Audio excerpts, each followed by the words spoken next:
Hola, ¿cómo están? Buen lunes. Hoy nos encontramos en nuestra última sesión antes del periodo vacacional y por eso les preparé una presentación que va a generar un poco de más dudas que certezas para que se vayan de vacaciones pensando en arte y sobre todo en la muy trillada ya pregunta: ¿qué es arte o qué se necesita para que una obra se considere arte? Cualquier duda, comentario, por favor, ya saben, nos pueden ir haciendo y al final la revisamos. Sam, empezamos, gracias. Todo comienza con la ausencia de un cuadro. Hacia 1911, en el verano de 1911, el Museo del Louvre amaneció con un cuadro menos, con este espacio vacío, esta ausencia de un bien material. Y empezó a levantar grandes dudas. Para empezar, ¿qué obra es la que estaba ahí colgada? No había un claro registro. También como la sensación de angustia de verse robados y también sentir la culpabilidad, ¿no? Cierta negligencia de no tener las medidas de seguridad. Inclusive el propio Louvre había ya sufrido de una denuncia de la falta de seguridad. Un periodista había dormido una noche en un sarcófago egipcio para demostrar que efectivamente no había las medidas de seguridad suficiente para resguardar un patrimonio tan valioso. Es así como se toma esta foto de registro. Al día siguiente que se logra abrir el museo después de las investigaciones, empieza a sufrir una afluencia enorme de público solo para ver el espacio vacío, el espacio donde había una imagen.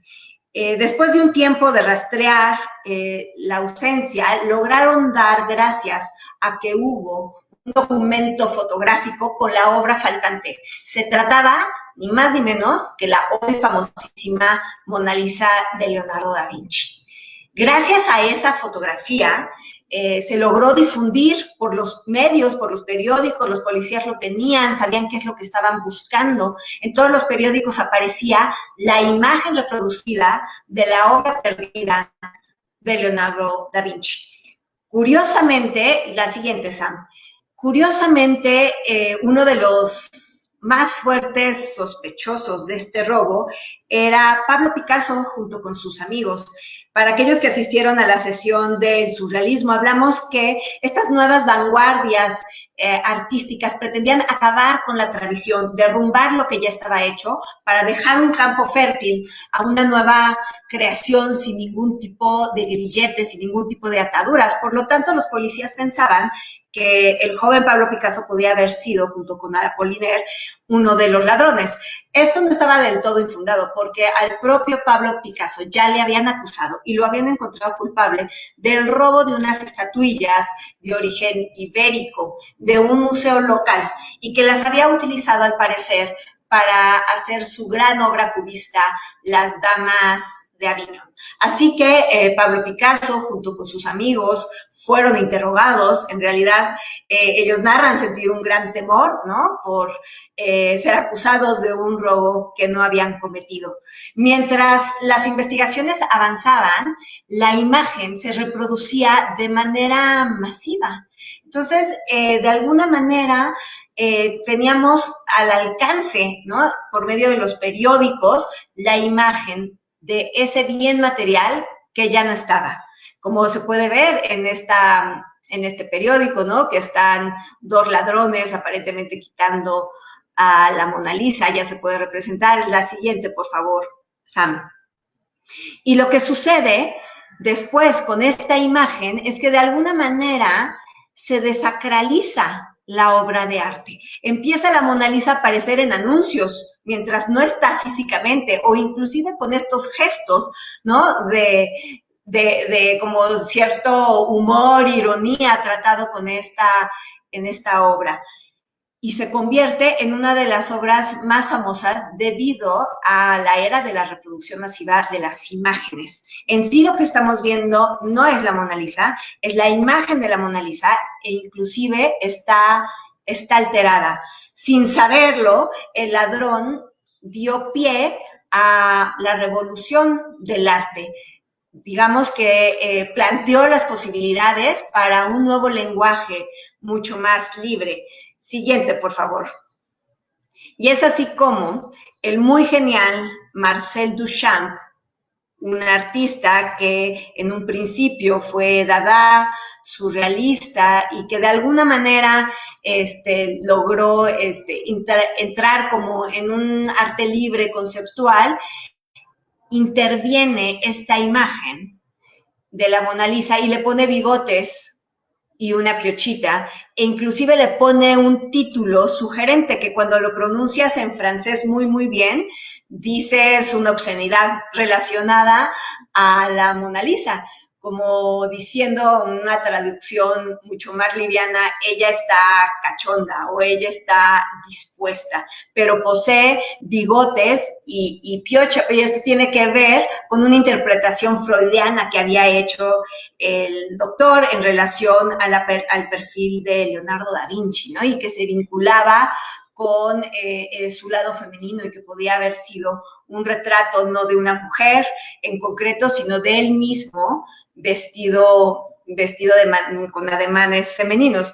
Para aquellos que estuvimos en la sesión pasada, ¿no? Del genio y también en la sesión dedicada a la construcción del cuerpo, sabemos que la homosexualidad renacentista se descansaba en los ideales del humanismo y es el cuerpo del hombre, al igual que el alma masculina, el que se exalta. Entonces, difícilmente Leonardo da Vinci pudo haber tenido una afición o una inclinación a representarse de manera de mujer, cuando la homosexualidad en aquella época se vivía desde otro lugar. Pero aquí lo que está sucediendo es que Marcel Duchamp se convierte en un artista y niega la posibilidad creativa de él mismo. Simplemente interviene sobre un objeto ya hecho, ya fabricado, y lo dota de un valor simbólico distinto basándose en el humor.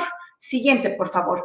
Y es así como pone en tela de juicio absolutamente todos los componentes artísticos del arte y introduce estos elementos que se conocen como los ready-mades, objetos ya hechos, les cambia su función original, como lo podemos ver en esta obra que se conoce como La Fuente, ¿no? Y que todos sabemos su uso, pero simplemente al ponerlo al revés lo inhabilita por completo. Y lo que quiere destacar es que uno como espectador debería de observar sus formas,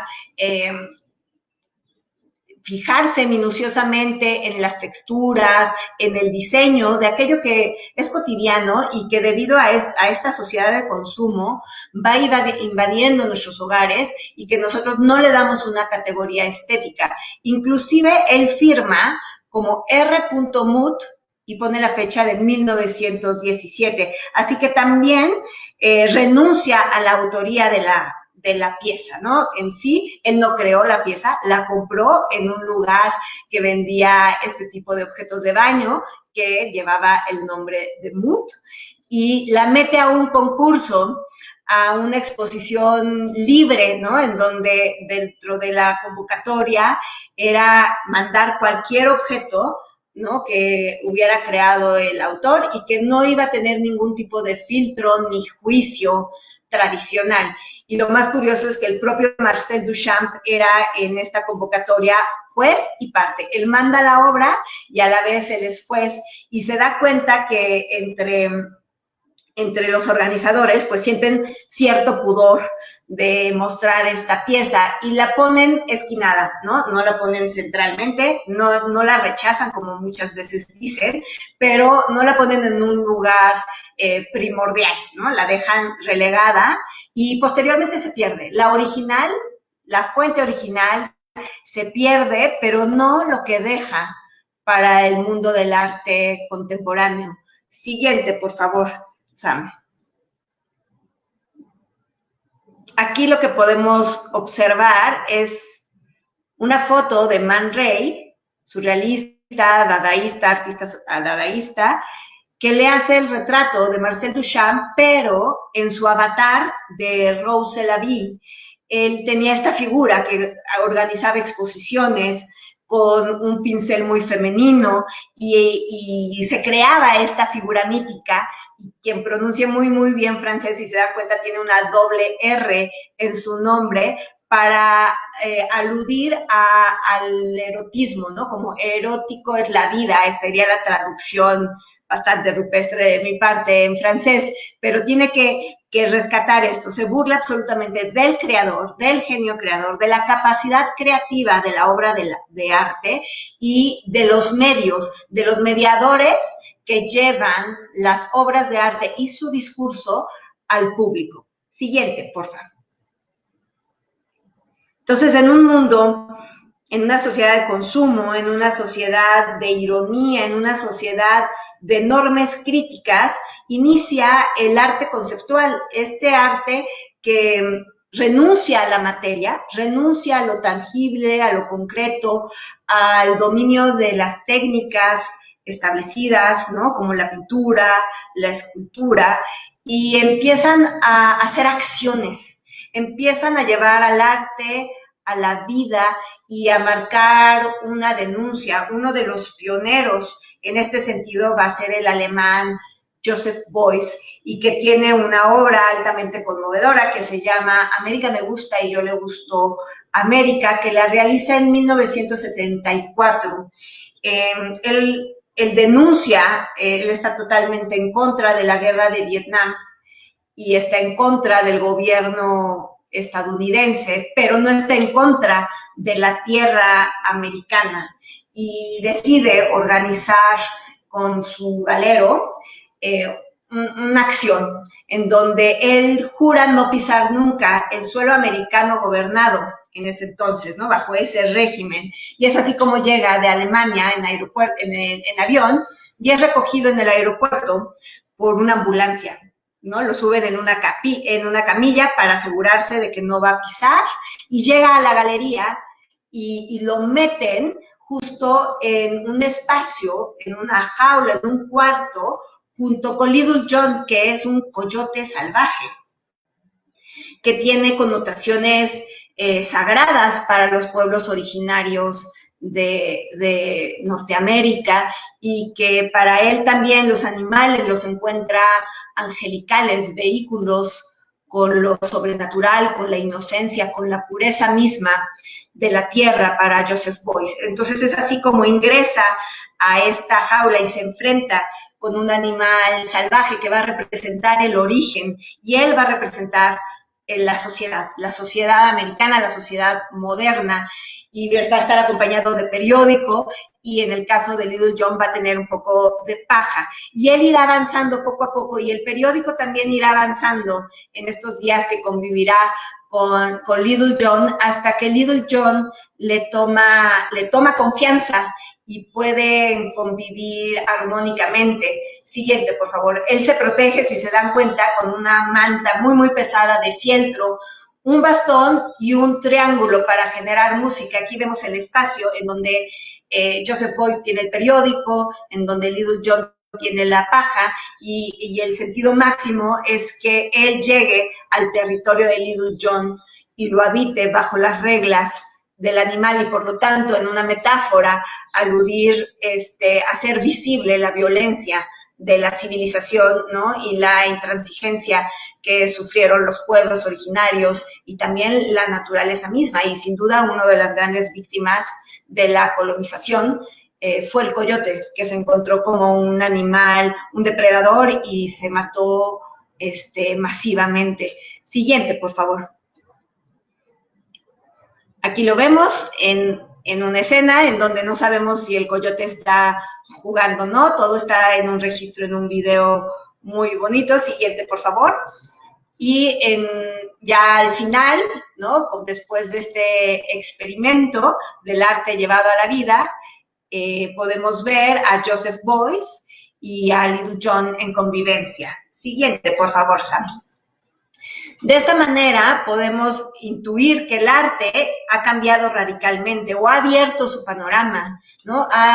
Se ha liberado de cualquier yugo de la tradición y entra en un campo interpretativo muy, muy grande, en donde pues se roza de manera muy, muy cercana con la filosofía, ¿no? En donde el concepto puede más que el objeto mismo. Aquí lo vemos, Joseph Beuys con su tradicional sombrero y Little John ya muy confiado en compañía de este artista chamánico, sin lugar a duda, genial. Siguiente, por favor, Sam. Así es como vamos liberando al arte de los soportes y vamos cuestionándonos cada vez más el camino del arte, y cuando el arte se vincula con la ciencia, pero también con el espectáculo, empiezan a haber ciertos cuestionamientos éticos, ¿no? Conformados según cada realidad, cada sociedad o cada individuo. En este caso podemos ver las obras de Gunther von Hagens, que si ven, adopta un poco un parecido similar al propio Joseph Beuys con su sombrerito. Sin embargo, es un científico que sistematiza una técnica de conservación de cuerpo alucinante, que se llama la plastinación, en donde deja los cuerpos pues, lo suficientemente flexibles para adoptar este tipo de posturas, y que en un principio tienen una finalidad científica y dio unas grandes aportaciones a la anatomía moderna, pero en algún momento del camino también vio que su quehacer tenía también aspectos estéticos que él quería explorar.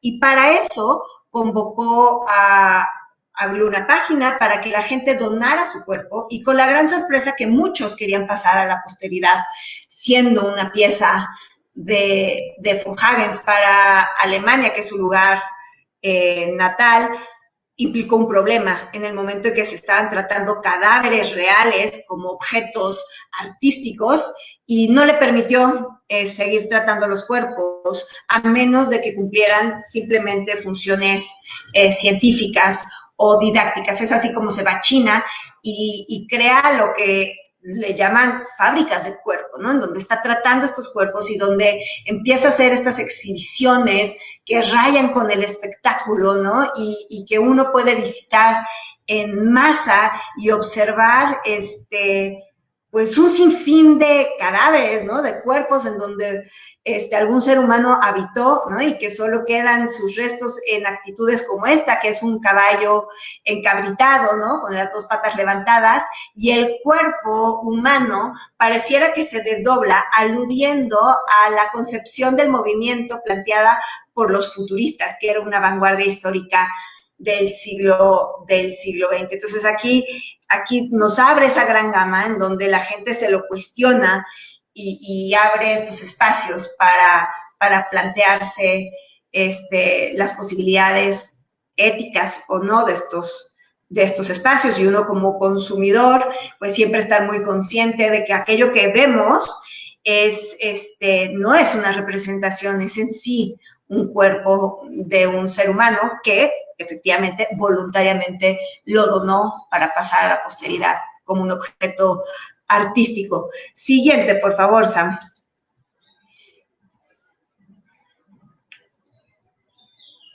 Otro artista que ha igualmente convulsionado el mundo del arte y se convierte en una gran celebridad es Damien Hirst.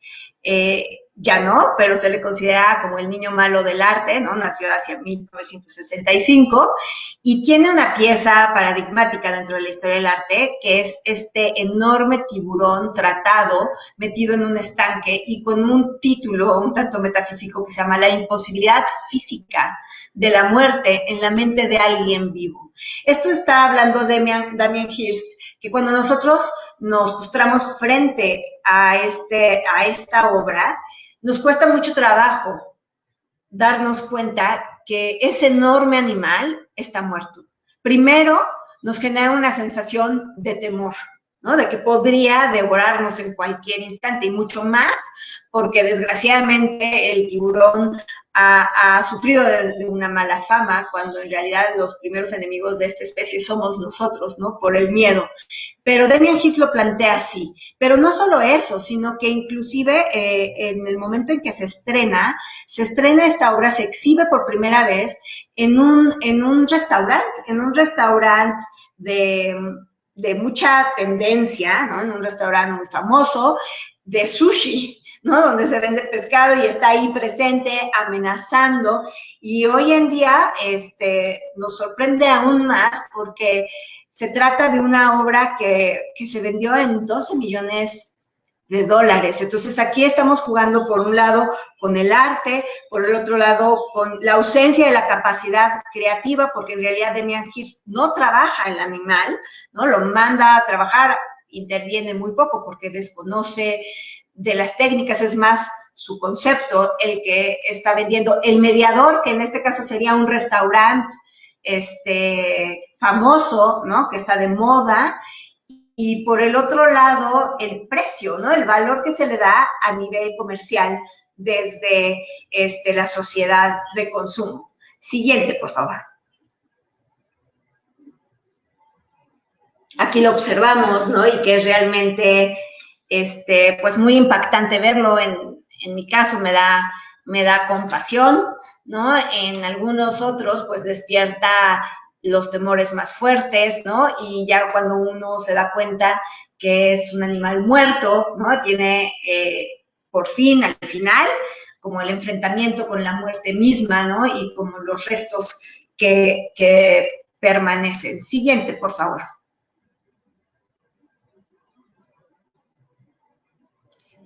Y bueno, hace poco tuvimos la oportunidad de ver una exposición en el Museo Jumex de este artista que muy famoso, muy celebrado, que es Jeff Koons, que se vale del arte popular, ¿no? Que retoma elementos de la vida diaria, como un perrito que hacemos con un globo o como una enorme langosta que pareciera una llanta para una alberca, pero aquí el gran juego y la gran ironía que tiene Jeff Koons es que son de materiales suntuosos. En el caso de la langosta es un vaciado en bronce que da la apariencia de plástico, que da la apariencia de un material desechable y que pesa toneladas. Y todavía nos destaca más el hecho de que esté colgado en Versalles, ¿no? Que el propio Jeff Koons y su obra totalmente pop haya invadido el palacio del rey Sol, de Luis XIV, que bueno, en el sentido más lúdico, pues ahí se encuentra, ¿no? Son dos espacios, son dos propuestas pues un tanto juguetonas, bucólicas, ¿no? En el caso de Jeff Koons destaca la vida diaria y en el caso de Versalles es la exaltación mítica del Rey Sol. Siguiente, por favor.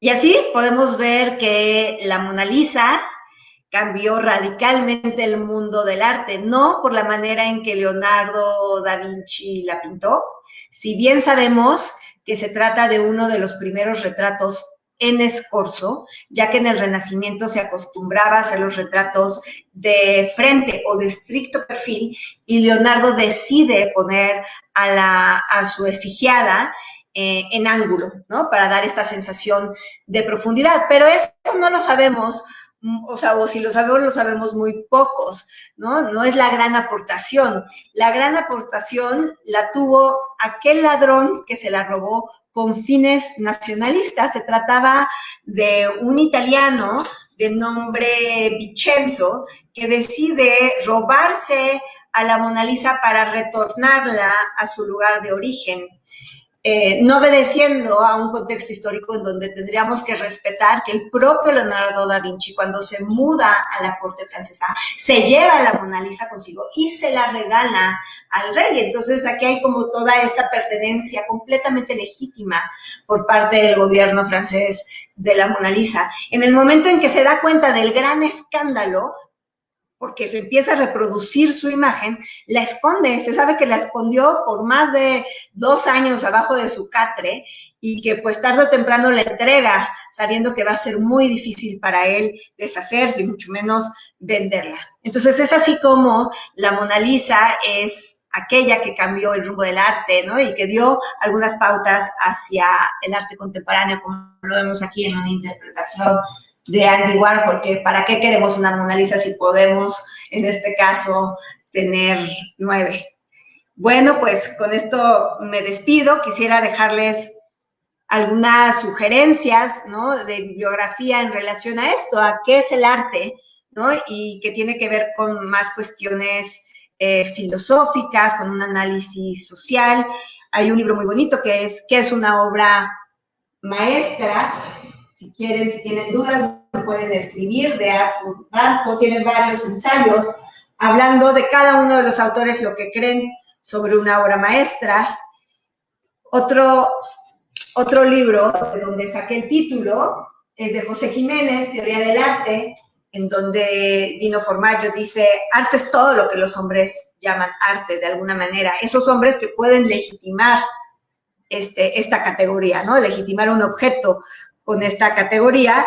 Y para aquellos que estén interesados en el mercado del arte, está este libro muy divertido, muy ágil, narrado, El tiburón de 12 millones de dólares, en donde narra la curiosa economía del arte contemporáneo y de las casas de subasta. Es así como, bueno, por el momento me despido. Espero que tengan unas lindas vacaciones y con el deseo de verlos posteriormente cuando regresemos. Muchas gracias por su atención. Cualquier cosa está a mi correo, nurgayant@gmail.com, o me pueden buscar en Instagram o en Facebook y con mucho gusto les contesto todas sus dudas o podemos platicar. Gracias.